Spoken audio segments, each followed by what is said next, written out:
అందరూ ఎలా ఉన్నారు? ముందుగా అది కామెంట్ చేసేసేయండి. అండ్ ఫస్ట్ టైం మన ఛానల్ని ఎవరైనా చూస్తే మాత్రం ప్లీజ్ లాస్ట్ వరకు చూసి మీ ఒపీనియన్తో పాటు ఒక లైక్ అండ్ షేర్. సో ఈరోజు మళ్ళీ నా డే స్టార్ట్ అయిపోయింది. ఫుడ్ వ్లాగ్ కావచ్చు, నార్మల్ వ్లాగ్ కావచ్చు. సో మీరు అడుగుతున్నారు కదా అక్క డైలీ పోస్ట్ చేయండి అని చెప్పేసి. సో అందుకని కొంచెం టైం తీసుకొని అయినా నా ఫుడ్ రొటీన్ ఎలా ఉంటుంది, డే రొటీన్ ఎలా ఉంటుంది అనేది పోస్ట్ చేసేస్తున్నాను. సో నార్మల్గా అందరికీ తెలుసు కదా నా సబ్స్క్రైబర్స్కి, నా డే అయితే మంచిగా కొద్దిసేపు వాకింగ్ చేసి వాటర్తో స్టార్ట్ అయిపోతుంది అన్నమాట. మినిమం ఇంకా ఈ సమ్మర్లో వాటర్ అయితే ఎక్కువగా తాగేస్తున్నాను. అంతకుముందుకు అస్సలు తాగలేకపోయేదాన్ని, కానీ ఇప్పుడైతే మంచిగా తీసేసుకుంటున్నాను. దెన్ నెక్స్ట్ వచ్చేసి డ్రై ఫ్రూట్స్ ఒక్కొక్కసారి ఒకలాగా, ఒకసారి ఏమో లడ్డు తీసుకుంటాను, ఒకసారి ఇట్లా చిన్నగా ఓన్లీ బాదామే, ఒకసారి డ్రై ఫ్రూట్ మిల్క్ షేక్ అనమాట. ఒక్కొక్క రోజు ఒకలాగా ఉంటుంది, రోజు అలానే ఉండదు. అండ్ మిల్క్ మస్ట్ కదా, ఎంత ఇష్టం లేకున్నా నేనైతే అడ్జస్ట్ కాంప్రమైజ్ అయి తాగుతున్నాను తెలుసా మిల్క్ ప్రెగ్నెన్సీలో. లేకపోతే డైరెక్ట్ జ్యూస్కే వెళ్ళిపోతానన్నమాట మార్నింగ్ డ్రింక్కు ఇలా. సో మార్నింగ్ డ్రింక్ అయితే ఈరోజు వచ్చేసి బీట్రూట్. ఇక్కడ ఒకటి మెయిన్ ఇంపార్టెంట్ పాయింట్ ఏంటంటే ప్రెగ్నెన్సీ వాళ్ళు, మెయిన్గా నా ఛానల్ని ఎవరైనా ప్రెగ్నెన్సీ వాళ్ళు చూస్తే మాత్రం బీట్రూట్ అండ్ క్యారెట్ జ్యూస్ అనేది మస్ట్గా తీసుకోండి. అట్లీస్ట్ రోజు తీసుకోకుండా వీక్లీ థ్రైస్, వారానికి ఒక 3 సార్లు అయినా బీట్రూట్ క్యారెట్ జ్యూస్ తీసుకుంటే మన బేబీకి, మనకు, హెల్త్కి ఎంతో మంచిదండి. సో కన్ఫామ్గా తీసుకోండి. నేనైతే బీట్రూట్ ముక్కలు చిన్న చిన్నగా కట్ చేసి వాటర్ వేసి ప్యూరీ లాగా పట్టేస్తాను, దాన్ని కొంచెం వడబోస్తాను. ఎందుకంటే మనకు అంత పిప్పి తగిలితే నాకు గొంతులోనే అడ్డం పడుతుంది అనమాట. అందుకని వడబోస్తాను. మ్యాక్సిమం మొత్తం ప్యూరీ పోయేలాగానే వడబోస్తాను, పిప్పిలాగా అసలు పడేయనన్నమాట. లాస్ట్కి ఎంతో కొంచెం పడేస్తాను. సో ఇంకా మీరు కావాలంటే దీన్ని హనీ యాడ్ కూడా చేసుకోవచ్చు. హనీ మంచి టేస్ట్ ఇస్తుంది. చప్పచప్పగా తాగబుద్ధి అవుతలేదంటే హనీ యాడ్ చేసుకోవచ్చు. సో ఇది అయిపోయింది బ్రేక్ఫాస్ట్ ఏంటి కొంచెం ఎమ్మీగా కనిపిస్తుంది అండ్ చిన్నగా కనిపిస్తుంది అనుకోకండి. ఆ ఒక్క బ్రేక్ఫాస్ట్ కడుపు ఫుల్ ఫిల్లింగ్గా ఉంచుతుందండి. ఆఫ్టర్నూన్ వరకు అసలు ఆకలి కూడా అనిపించదు. ఇది మీకు షార్ట్ వీడియోలో చాలాసార్లు చూపించాను. మిల్లెట్ మిక్స్ పౌడర్ అన్నమాట ఇది. సో నేను ఆన్లైన్లో ఫ్లిప్కార్ట్లో ఆర్డర్ పెట్టేస్తాను. నా షార్ట్ వీడియో చూడండి, మీకు ఈజీగా అర్థమైపోతుంది. సో ఒక 2 టేబుల్ స్పూన్లంతా మిల్లెట్ పౌడర్ వేసేసుకొని దానిలో కొద్దిగా వాటర్ వేసి ఉండలు లేకుండా కలిపేసి గ్యాస్ పైన పెట్టేస్తాను. కొద్దిగా మిల్క్ కూడా వేస్తున్నాను, సారీ మిల్క్ ఎంత తీసుకుంటానో వాటర్ కూడా అంతే తీసేసుకొని కలుపుకొని ఉండలు లేకుండా గ్యాస్ మీద పెట్టేసేయండి. సో ఇది నేను తినేలాగా చేసుకుంటున్నాను. నార్మల్గా మీకు జావాలాగా కావాలి అనుకుంటే వాటర్ ఎక్కువగా వేసి ఉడికిన తర్వాత మిల్క్ వేసేసుకొని మంచిగా జావాలాగా చేసేసుకొని తాగితే సరిపోతుంది. బట్ నాకు ఎందుకో తినేలాగా చేసుకోవాలనిపించింది, అందుకని మిల్క్ వాటర్ కొద్దిగా యాడ్ చేసి పౌడర్ కొంచెం ఎక్కువగా యాడ్ చేసి ఉడికిస్తున్నాను ఇట్లాగా. సో ఇది దగ్గరికి అవుతుంది అన్నప్పుడు ఆల్మోస్ట్ ఒక 2 టేబుల్ స్పూన్ల వరకు బెల్లం వేస్తాను. చిన్న టేబుల్ స్పూన్ తోటే బెల్లం వేస్తే స్వీట్ టేస్ట్ ఎంత బాగుంటుంది అనుకోండి. మీకు బెల్లం ఇష్టం లేకపోతే హనీ వేసుకోండి, ఏం పర్లేదు. ఇట్లా దగ్గరికి ఉడికింది అన్నప్పుడు స్టవ్ ఆఫ్ చేసి పక్కకు పెట్టేసేయండి. నేనైతే వేడివేడిగా అస్సలు తినలేను, కొద్దిగా గోరువెచ్చగా ఉన్నప్పుడు తింటాను కాబట్టి కొద్దిగా పక్కకు పెట్టేశాను అన్నమాట. ఇలా అయింది థిక్గా. సో ఇప్పుడు దీన్ని మంచిగా, నాకైతే ఫేవరెట్ ఇట్లా చిన్న బౌల్స్ అంటే చాలా ఇష్టం, కలర్ఫుల్గా కనిపిస్తుంది. దాంట్లో వేసేసుకొని కాజు, కిస్మిస్, ఎండిన ద్రాక్ష ఉంటాయి కదా రెడ్ కలర్, అవి పుచ్చగింజలు వేస్తున్నాను. మీకు కావాలంటే flax seeds, water melon seeds అవన్నీ వేసుకోవచ్చు. ఇవన్నీ డ్రై ఫ్రూట్స్ వేస్తే అంత హెల్త్కి మంచిదండి మనకు. సో ఇవి వేసేసుకొని కలిపేసుకొని తింటే సీరియస్లీ ఎంత బాగుంటుందంటే టేస్ట్గా నోట్లో వెయ్యగానే వెన్ను లెక్క కరిగిపోతుంది. నాకు జావా లెక్క కంటే ఇది బాగా నచ్చింది. చిన్న బౌలే కదా, చిన్న క్వాంటిటీ అనుకోకండి. ఇది తింటేనైతే నిజంగా కడుపు చాలా ఫుల్ఫిల్లింగ్గా సరిపోతుంది. మిల్లెట్స్ కదా, మళ్ళీ ప్లస్ ఈ మిల్లెట్ మిక్స్ పౌడర్లోనే డ్రై ఫ్రూట్స్ పౌడరు, పప్పు ధాన్యాల పౌడర్ కూడా అన్నీ ఉంటాయన్నమాట. అన్నీ మిక్స్ అయిపోయిన పౌడర్ కాబట్టి హెల్త్కు ఎన్నో న్యూట్రిషన్స్, ప్రోటీన్స్, ఫైబరు, విటమిన్స్ అన్నీ అందుతాయి. సో నేనైతే టీవీ చూసుకుంటూ మా హస్బెండ్తో కబుర్లు చెప్పేసుకుంటూ నా బ్రేక్ఫాస్ట్ అయితే కంప్లీట్ చేసేసాను. సో మిడ్ ఆఫ్టర్నూన్ అంటే 11:30, 12 o'clock అలా నేను ఏదైనా ఒక ఫ్రూట్ కన్ఫామ్గా తీసుకుంటాను. సో ఆరెంజెస్ తెచ్చి చాలా రోజులు అవుతుంది. మన బాడీకి అన్ని ఫ్రూట్స్లో విటమిన్, ప్రోటీన్ కంటే విటమిన్ సి మన స్కిన్కి చాలా మంచిదండి. లోపల బేబీకి కూడా చాలా మంచిది. ఈవెన్ వెయిట్ లాస్ వాళ్ళకైనా ఇంకా బాడీ హైడ్రేట్గా ఉంచుతుంది. సో మంచిగా తినేస్తున్నాను నేనైతే ఇవి. నాకు ఇట్లా తినడం కంటే జ్యూస్ ఎక్కువగా ఇష్టం, బట్ ఇవి జ్యూస్ చేసుకోవడానికి సరిగా రావు. అందుకని ఇక అలా టీవీ జ్యూస్ చేసుకుంటూ తినేస్తున్నాను. లంచ్ చాలా సింపుల్. నేను ఈ మధ్య లంచ్ రెసిపీస్ ఎవ్వి క్లియర్గా పోస్ట్ చేయట్లేదండి, ఎందుకంటే దొండకాయ, బెండకాయ, కాకరకాయ అవే వెజిటేబుల్స్, ఒక ఆకుకూరలు. ఆకుకూరలు అందరికీ తెలుసు ఎలా వండాలో, వెజిటేబుల్స్ కూడా అందరికీ తెలుసు ఎలా వండాలో. మళ్ళీ కొత్తగా ఎలా వండాలి అని వీటికి 10 నిమిషాలు కేటాయించి వీడియో పెట్టాల్సిన అవసరం నాకు లేదనిపించింది. జస్ట్ నేనేం తీసుకుంటున్నాను, హెల్తీగా ఎలా తీసుకోవచ్చు అని చెప్పడానికే ఈ వ్లాగ్ కాబట్టి ఫుల్ రెసిపీస్ పెట్టట్లేదు నేను ఆఫ్టర్నూన్ లంచ్లో. సో అలా అన్నమాట. పాలకూర, నాకైతే పాలకూర అంటే చాలా ఇష్టం. తోటకూర, టమాటా, పాలకూర, మెంతికూర, పెసరపప్పు, మెంతికూర పెసరపప్పు కాంబినేషన్, ఈ మూడింటి కాంబో ఎంత ఇష్టం అంటే, అండ్ నేను ఏ ఆకుకూర వండినా దానిలో గుప్పడన్ని వెల్లుల్లి వేస్తానండి. ఎందుకంటే వెల్లుల్లి అంటే అంత ఇష్టం నాకు. సో ఇది అన్నమాట ఈరోజు పాలకూర. తెచ్చి 1 వీక్ అయినా ఎంత ఫ్రెష్గా ఉందో, నీట్గా నిజంగా. సో పోపు దినుసులు వెల్లుల్లి వేసిన తర్వాత పాలకూర వేసేస్తాను అంతే. టమాటా వివి పప్పు ఏది వేయను, జస్ట్ ఫ్రై టైప్ అట్లా చేసేస్తాను. చాలా బాగుంటుంది కదా పాలకూర ఫ్రై, తోటకూర, టమాటా, మెంతికూర, పెసరపప్పు. ఈ కాంబో ఎంత ఇష్టమో నాకైతే. వీక్లీ థ్రైస్ ఈ 3 ఉండేలాగా చూసుకుంటాను. ఇంకే ఆకుకూర అంత ఎక్కువగా తీసుకోను నేను మోస్ట్లీ. సో ఇక్కడ మా హస్బెండ్ వచ్చేసి దొండకాయ టమాటా. సో దొండకాయ టమాటా మస్తు మంచిదండి. చాలామంది అసలు తినాలనిపించదని తినరు, కానీ కాంబినేషన్ అయితే మంచిగా ఉంటుంది. సో అక్కడ మా హస్బెండ్ అది ప్రిపేర్ చేస్తుంటే ఇక్కడ నేనన్నమాట ఇలా హెల్ప్ చేస్తుంటే, ప్రెగ్నెన్సీలో కొంచెం సహాయం చేస్తుంటే ఎంత బాగుంటుంది కదా. సో అది మెయిన్గా మన హస్బెండ్ చేస్తుంటే మాత్రం ఇంకా మనం భూమి మీద అసలు ఉండము, అంత బాగుంటుంది నాకైతే. సో ప్రెగ్నెన్సీలో అమ్మ దగ్గర నుంచి వచ్చిన తర్వాత చాలా వర్క్ అయిపోయింది ఇంట్లో. ఇక్కడికి వచ్చిన తర్వాత చేసేవాళ్ళు ఎవరు లేక, సో ఇలా హస్బెండ్ కొన్ని ఇట్లలో హెల్ప్ చేస్తుంటే ఆహా ఫీలింగ్ అయితే అయిపోయింది, మంచిగా అయిపోయింది నాకు. సో అలా లంచ్ టైంలో ఒక హెల్ప్ అన్నమాట, చిన్న హెల్ప్. ఆ చిన్న హెల్పే కానీ చాలా హ్యాపీ అనిపిస్తుంది నాకైతే. సో ఆ దొండకాయ టమాటా వల్ల ఆఫ్టర్ డెలివరీ పీపుల్స్కి కూడా పాలు మంచిగా పడతాయండి. హ్యాపీగా తినండి. మీరు ముందు నుంచి అలవాటు చేసుకుంటేనే తర్వాత డెలివరీ తర్వాత కూడా ఓ 2 డేస్కి ఒకసారో 3 డేస్కి ఒకసారో తినడానికైనా మంచిగా కుదురుతుంది. ముందు నుంచి మనకి ఏ కర్రీ అలవాటు లేకపోతే తర్వాత అస్సలు తినలేము. సో కర్రీస్ అయితే అయిపోయాయి.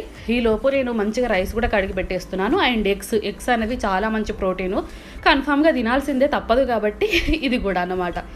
సో ఇట్లా నా లంచ్ రొటీన్లో అన్ని పనులు చేసేసుకొని హ్యాపీగా ఫ్రెష్ అప్ అయిపోయి నా లంచ్ ప్లేట్ అయితే రెడీ చేసేసుకున్నాను. మీకు అందరికీ తెలుసు యాజ్ యూజువల్ నా లంచ్ ప్లేట్ అయితే నీట్గా ఒకటేసారి ఉంటుంది అన్నమాట క్వాంటిటీ. మళ్ళీ ఇంకా నేను డబల్ టైమ్స్ వెళ్ళకుండా అన్నీ మంచి క్వాంటిటీలో పెట్టేసుకుంటాను. రైస్ ఎంత ఉండాలో, కర్రీస్ అయితే మోస్ట్లీ అంతేలాగుండా చూసుకుంటాను. కర్రీస్ ఎంత ఉన్నాయో పెరుగు కూడా అంతేలాగుండా చూసుకుంటాను, అంతే. 1 ఎగ్. అండ్ ఏంటక్క పెరుగు ఎంతలా పెట్టేస్తున్నారు పెద్ద బౌల్ అని అనుకోకండి. ఈరోజు హస్బెండ్ కూడా ఉన్నారు కాబట్టి హస్బెండ్కి నాకు కలిపి ఒకటే బౌల్లో అలా కట్ పెట్టేశాను అన్నమాట. 2 ఎందుకు అని చెప్పేసి, అంతే దానికి ఉన్న స్టోరీ. మళ్ళీ అట్లా కమెంట్ చేయకండి. అండ్ ఇది లంచ్ ప్లేట్ హ్యాపీగా తినేస్తాను. ఇంకా ఇది క్వాంటిటీ సరిపోతుంది. మన బాడీకి కావాల్సిన ఒక వెజిటేబుల్, ఒక పాలకూర, ఎగ్, కర్డ్ అన్నీ మంచిగా అందిస్తాయి. సో నా లంచ్ ప్లేట్ ఇది. అండ్ ఇవేంటి అని చూస్తున్నారా, ది బెస్ట్ ఈవినింగ్ స్నాక్ అండి.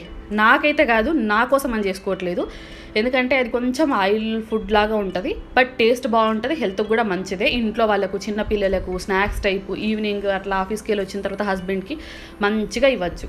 సో దాని రెసిపీ కూడా మీకు చెప్తున్నాను చూడండి. ఒక 1/2 కప్పు వరకు శనగపిండి తీసుకొని జల్లించండి. సో నేను 1/2 కప్పు వరకు శనగపిండి తీసుకున్నాను. 1.5 కప్పు వరకు బియ్యం పిండి తీసుకున్నాను. ఒకవేళ 2 కప్పులు బియ్యం పిండి తీసుకుంటే 1/2 కప్పు వరకు శనగపిండి తీసుకోండి. ఇది మెజర్మెంట్. నా దగ్గర 1/2 కప్పే ఉంది శనగపిండి కాబట్టి దానికి మెజర్మెంట్ చెప్తున్నాను. సో 1.5 బియ్యం పిండి కూడా జల్లించేసుకొని ఈ 2 కలిపేసి పక్కకు పెట్టేసుకోండి.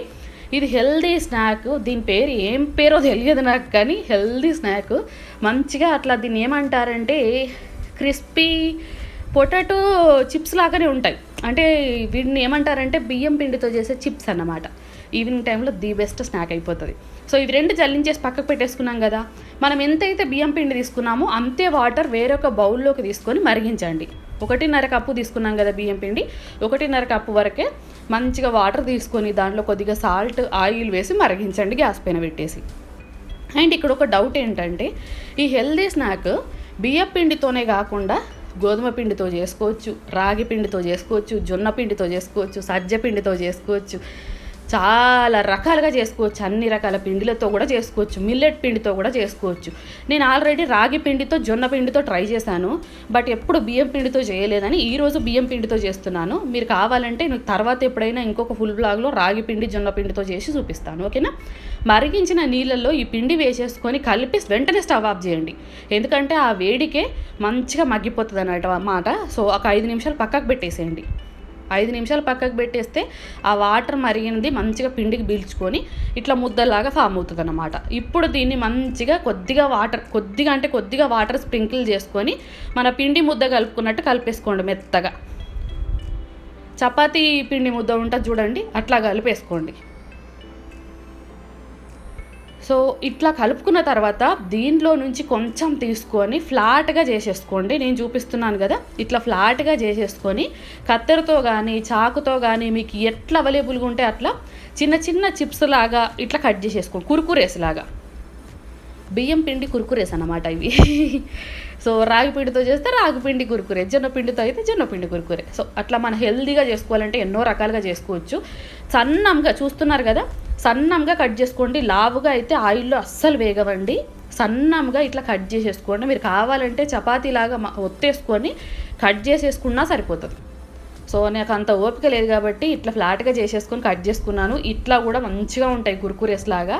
సో ఇట్లా కట్ చేసుకున్న దాన్ని ఆయిల్లో వేసి ఫ్రై చేసేయండి.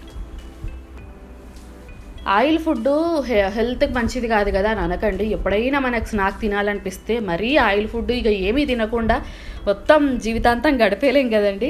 ఎప్పుడైనా చిన్నపిల్లలకు, హస్బెండ్కో లేకపోతే ఎవరైనా వచ్చినప్పుడు మంచిగా ఏమైనా క్రిస్పీగా అట్లా తినాలనిపిస్తే ఇట్లా ఈజీగా చేయొచ్చు. సో ఆయిల్ బుడగలంతా తగ్గి ఇట్లా మొత్తం పైకి తేలినప్పుడు ఇవి వేగినాయి అని అర్థం. కలర్ చేంజ్ అవ్వండి, ఎందుకంటే బియ్యం పిండితో చేసినవి కదా, కలర్ అస్సలు చేంజ్ అవ్వయి. మనం వేగినాయి అని అర్థమే ఇవి పైకి వస్తాయి అన్నమాట. సో వీటిని తీసేసుకొని వెంటనే పక్కకు వేసేసుకోవాలి. వేడిగా ఉన్నప్పుడే కొద్దిగా ఉప్పు, కొద్దిగా కారం వేసి కలిపేయండి. చల్లారితే ఉప్పు కారం దానికి అంటవన్నమాట. సో వేడిగా ఉన్నప్పుడే ఉప్పు కారం వేసి కలుపుకున్నాం అనుకోండి, ఎంత మంచిగా ఉంటాయో. క్రిస్పీగా, కారంగా, సాల్టీగా, టేస్ట్గా సూపర్ ఉంటాయి. సో మీరు కన్ఫామ్గా ట్రై చేయండి. చూసారా ఎంత క్రిస్పీగా ఈజీగా విరిగిపోయిందో అది. ఈవినింగ్ అయితే పిల్లలు స్కూల్ నుంచి రాగానే ఈజీగా ఇట్లా ఒక్కరోజు స్నాక్ చేసి పెట్టండి. ఎప్పుడు రొటీన్వే కాకుండా ఇట్లా చేసి పెడితే చాలా మంచిగా తింటారు. బాక్స్లో పెట్టేసి బయటనే పెట్టినా నెల రోజులు స్టోర్ ఉంటాయి. మంచిగా హ్యాపీగా తినేసేయచ్చు. నేను టేస్ట్ ఎలా ఉంది అని చెప్పేసి ఒక 7-8 చిన్నవి తిన్నాను అంతే. ఇదే నా ఈవినింగ్ స్నాక్ అస్సలు కాదు, జస్ట్ చాలా బాగుందండి. సో ఈవినింగ్ స్నాక్ అయితే మనం చేసుకోవాలి, తప్పదు కదా. అవి ఇంట్లో వాళ్ళకి ఇచ్చేసి నేనైతే ఈవినింగ్ స్నాక్ ఈరోజు కాబూలి శనగలు, ఇవి నేను నా ముందు బ్లాగ్ చూసుంటారు కదా, మంచిగా ఉడకబెట్టి ఒక రోజంతా నానబెట్టేసి ఒక 5-6 విజిల్లో ఉడికిన తర్వాత ఇట్లా డబ్బాలో వేసి స్టోర్ చేసుకుంటాను. 1 వీక్ అయినా ఫ్రెష్గా ఉంటాయి. సో నేను ఆల్రెడీ చాలా అయిపోయాయి అన్నమాట, కొద్దిగా మిగిలాయి. వీటిలోనే ఉప్పు, కారం, ఆనియన్స్ అంతే, ఇంకా ఏమి వేయను. లైట్గా సాల్ట్ వేస్తా, లైట్గా కారము, లైట్గా ఆనియన్స్ అంతే. కారం, ఉప్పు తక్కువ తినాలండి, మరీ ఎక్కువ తింటే మన బాడీకి అస్సలు మంచిది కాదు. ఈ 3 వేసి మిక్స్ చేసేసుకొని నా ఈవినింగ్ స్నాక్ అయితే మంచిగా తినేస్తా. కాబూలి శనగలలో ఉన్న ప్రోటీన్, విటమిన్స్ మంచివండి మన హెల్త్కి. ఈవెన్ వెయిట్ లాస్ వాళ్ళైనా, పీసీఓడి వాళ్ళైనా హ్యాపీగా ఏదైనా మంచిగా ఇట్లా చాట్ తినాలి అనిపిస్తే మాత్రం కాబూలి శనగలతో చేసేసుకోండి. సో ఈవినింగ్ స్నాక్ ఇంట్లో వాళ్ళకి అది ఇచ్చేసి నేనైతే ఇలా బాల్కనీలో కూర్చొని ఆ వ్యూ అయితే ఎంజాయ్ చేసేస్తున్నాను అన్నమాట. ఈవినింగ్ అయినా మార్నింగ్ అయినా కొంచెం బాల్కనీలో టైం స్పెండ్ చేయడం ఇష్టం అన్నమాట నాకు. అందుకని అలా బాల్కనీలో కొద్దిసేపు ఉండేసి నా ఈవినింగ్స్ నాకైతే కంప్లీట్ చేసేసాను. అండ్ డిన్నర్ కొంచెం వెరైటీగా ఉంది, కొందరు గెస్ట్ చేయొచ్చు. ఈజీగా నేను కూడా చెప్పేస్తాను, సేమియా ఉప్మా చాలా ఈజీ. సో చాలా రోజుల తర్వాత తినాలనిపించింది, అందుకని తినేస్తున్నాను ఈరోజు. అండ్ హెల్తీయా, మంచిదా అని అనుకోకండి. నైట్ టైం లైట్ డిన్నర్ ఏది తీసుకున్నా ఏం కాదండి. అది బిఫోర్ ఒక 7-7:30 అట్లా తీసేసుకున్నాం అనుకోండి ఎర్లీగా, చాలా మంచిది మన హెల్త్కి కూడా. సో నేను పోపు దినుసులు కూడా ఏం వేయలేదు. శనగపప్పు, మినపప్పు, ఆవాలు, జీలకర్ర, అండ్ మిర్చి, కరివేపాకు, అండ్ పచ్చిమిర్చి, ఆనియన్ అంతే. ఇంకా ఏమి వేయట్లే, క్యారెట్ లేకపోతే ఇంకా వెజిటేబుల్స్ ఏమి యాడ్ చేయట్లేదు. మన ఒకరు చెప్పారు కదా యూట్యూబ్లో, ఉప్మా అంటే ఉప్మా లాగానే చేయాలి, చెప్పమ్మలాగే కాదు అని చెప్పేసి, అందుకని నేను ఏ వెజిటేబుల్స్ యాడ్ చేయను. ఇక్కడ నేను సేమియాకు రోస్టెడ్ సేమియా యూజ్ చేస్తున్నాను. ఆల్రెడీ రోస్ట్ చేసి వచ్చిన సేమియానే అన్నమాట ఇవి. సో అందుకని మళ్ళీ నేను ఫ్రై చేయట్లేదు, నేతిలో కానీ ఆయిల్లో కానీ, డైరెక్ట్గా వేయడానికే చూస్తాను. సో పోపు అంతా వేగిన తర్వాత అల్లం వెల్లుల్లి పేస్ట్ వేసి సాల్ట్ వేసేసిన తర్వాత నేను 1 కప్పు సేమియా తీసుకుంటున్నాను కాబట్టి 2 కప్పుల వరకు వాటర్ వేస్తున్నాను. కొంచెం మంచిగా పొడి కంటే కొద్దిగా మెత్తగా తింటేనే ఇష్టం నాకైతే. మరీ పొడిగా తినాలనిపించట్లేదు ఈరోజు ఎందుకో. మంచిగా వాటర్ అయితే మరగనివ్వండి. వాటర్ మరిగిన తర్వాత 1 కప్పు సేమియా వేసి మంచిగా కలిపేసి కొత్తిమీర వేసేసి మూత పెట్టేసి లో ఫ్లేమ్లో పెట్టేస్తే మన సేమియా ఉప్మా రెడీ. చాలా సింపుల్ కదా, అండ్ సింపుల్ కూడా.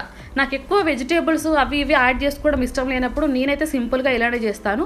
ఒకవేళ వెజిటేబుల్స్ యాడ్ చేసుకోవాల్సి వస్తే మాత్రం బీన్స్ ఉంటాయి కదా, బీన్స్, క్యారెట్, టమాటా, లిటిల్ బిట్ కొంచెం అయితే క్యాప్సికమ్ యాడ్ చేస్తాను, అవి అన్నమాట. లేకపోతే అసలు ఇష్టం లేదంటే ఇట్లా సింపుల్గా చేసేసుకుంటాను. మంచిగా అయిపోతుందండి. లైట్ డిన్నరు 7-7:30 లోపు తినేస్తాను కదా, హ్యాపీగా అరిగిపోతుంది. మనకు కూడా అంత ఎక్కువ ఇబ్బంది అనిపించదు, మంచిగా ఫుల్ఫిల్లింగ్గా ఉంటుంది కడుపు కూడా. అండ్ తినేసి ఇదైతే మంచిగా తినేస్తాను నేను. సేమియా ఉప్మా కొంచెం ఇట్లా మెత్తగా ఉంటే నాకు చాలా ఇష్టం అన్నమాట. సో ఇది తినేసిన తర్వాత నా ఎండ్ ఆఫ్ ది డిన్నర్ మీకు అందరికీ తెలుసు, ఎండ్ అయిపోయేది మిల్క్తో. సో టీవీ చూసుకుంటూ అలా మంచిగా డిన్నర్ అయితే చేసేసిన తర్వాత మిల్క్ అయితే తాగేస్తాను. ఈ మిల్క్ తాగే ముందు నేను ఒక పని చేసేసుకుంటానన్నమాట. ఆ పని ఏంటంటే నెక్స్ట్ డే నేను నైట్కు ముందే ప్లాన్ చేసి పెట్టేసుకుంటాను, ఏం తినాలి, ఆఫ్టర్నూన్ ఏం తినాలి అని చెప్పేసి. నైట్ అయితే దోశ తిందామని ప్రిపరేషన్ చేసుకుందాము అని చెప్పేసి ఇప్పుడే నైట్ అన్నీ నానబెట్టేసుకుంటాను. మార్నింగ్ కల్లా నానతాయి, మార్నింగ్ రుబ్బేసుకుంటే ఈవినింగ్ కల్లా మంచిగా పులుస్తుంది కదా. సో నైట్ అలా దోశలు వేసేసుకోవచ్చు, అది నా ప్లాను. సో ఇక్కడ 1 కప్పు వరకు మినపగుళ్ళు తీసుకున్నాను, 2 కప్పుల వరకు 2.5 కప్పుల వరకు రెడ్ రైస్ చూస్తున్నారు కదా, ఇది రెడ్ రైస్, బ్లాక్ రైస్ మన హెల్త్కి చాలా మంచిదండి. బ్రౌన్ రైస్ కూడా మీ దగ్గర రెడ్, బ్లాక్ అవైలబుల్ కాకపోతే బ్రౌన్ ఉంటాయి కదా, బ్రౌన్ వేసుకోండి. హెల్తీగా తినాలనుకుంటే ఈ 3 రైసులలో ఏదైనా ప్రిఫర్ చేయండి. లేదు మా దగ్గర ఈ 3 రైసులు లేవు అంటే వైట్ రైస్ వేసుకోండి, ఏం పర్లేదు. దోశ అంటే దోశ అంతే ఎమోషన్ కదా, అదొకటి. సో మంచిగా తినాలని చెప్పేసి 2.5 కప్పుల వరకు రెడ్ రైసు, కొంచెం పచ్చిశనగపప్పు, మెంతులు, సగ్గుబియ్యం అనేవి తెల్లగా కొంచెం మంచిగా రానీకి, పచ్చిశనగపప్పు క్రిస్పీనెస్ కోసం, మెంతులు యాజ్ యూజువల్ మంచిగా ఉంటుంది టేస్ట్ అనేది. ఇవి మంచిగా కడిగేసి ఓవర్ నైట్ నానబెట్టేసుకున్నాను అనుకోండి, నెక్స్ట్ డే మంచిగా మిక్సీ పట్టేసుకోవచ్చు కదా, హ్యాపీగా అయిపోతుంది అని చెప్పేసి ముందు ప్లానింగ్ అన్నమాట ఇది. ఇదైతే ఒక రాగా చేసేసుకున్నాను. అండ్ మెయిన్గా మనం ఇంకొకటి మార్నింగ్ లేవగానే తినాల్సింది డ్రై ఫ్రూట్స్. సో అవి కూడా అనమాట. ఇట్లా కొన్ని నేను అస్సలు బద్ధకం చూపించకుండా హ్యాపీగా అయితే చేసేసుకుంటాను అన్నమాట. ఇట్లా ముందు రోజే మనకు కావాల్సినవి అన్నీ చేసి పెట్టేసుకుంటే భలే హ్యాపీనెస్ ఉంటుంది కదా. సో ఇట్లా ప్లానింగ్ అంతా అయిపోయిన తర్వాత మళ్ళీ పడుకునే ముందు అయితే మిల్క్ కన్ఫామ్గా ఈరోజు సాఫ్రాన్ మిల్క్ అన్నమాట. సాఫ్రాన్ చాలా యూజెస్ ఉన్నాయండి. లోపల బేబీ వైట్నింగ్ కోసం అని అనుకుంటారు, కాదు, మన మామ్కి అంటే మనకు కూడా చాలా హెల్త్ బెనిఫిట్స్ ఉంటాయి. సో కన్ఫామ్గా మీరు కూడా గూగుల్ చేయండి, తెలిసిపోతుంది. ఇది ఈరోజు మొత్తం ఫుల్ వ్లాగ్ మీకు అందరికీ నచ్చింది. కొన్ని టిప్స్ యూజ్ అయ్యాయని నేను అనుకుంటున్నాను. అట్లా యూజ్ అయితే మాత్రం మన ఛానల్ని అలా చూసి ఎలా వెళ్ళిపోకుండా please like, share, comment, also subscribe. Bye.